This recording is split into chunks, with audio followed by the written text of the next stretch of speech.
আজকে আমার বাড়ির পাশ থেকেই বাড়ির পশ্চিমে যে রাস্তা রয়েছে রাস্তার পশ্চিমেই আমি একটু ফাঁকা জায়গায় এসেছি এবং এখান থেকে খুব সুন্দরভাবে কাঞ্চনজঙ্ঘার সৌন্দর্য উপভোগ করা যাচ্ছে। আজকের আকাশের আবহাওয়া অত্যন্ত চমৎকার এবং ক্লিয়ার রয়েছে এবং এখান থেকে খুব সুন্দরভাবে কাঞ্চনজঙ্ঘার সেই ঐতিহাসিক সৌন্দর্য উপভোগ করা যাচ্ছে।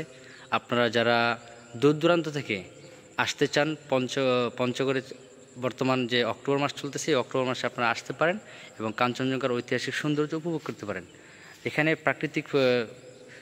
প্রাকৃতিক যে শস্যের যে একটি সৌন্দর্য রয়েছে, ধান, তারপরে শিম, তো এক প্রাকৃতিক সৌন্দর্যের ঠিক যারা কৃষক এই খেতে খামার কাজ করেন তারা কিন্তু সুন্দরভাবেই তাদের এই কাঞ্চনজঙ্ঘার সৌন্দর্য উপভোগ করতে পারেন এবং মনকে প্রফুল্ল রাখতে পারেন। আল্লাহ তাআলার অপরূপ সৃষ্টি এবং সেটি আজকে খালি চোখে খুব ক্লিয়ার দেখা যাচ্ছে, যদিও মোবাইলে একটু হালকা ঘোলা বোঝা যাচ্ছে, কিন্তু খালি চোখে এটার সৌন্দর্যতা খুব ক্লিয়ার কাছ থেকেই দেখা যাচ্ছে।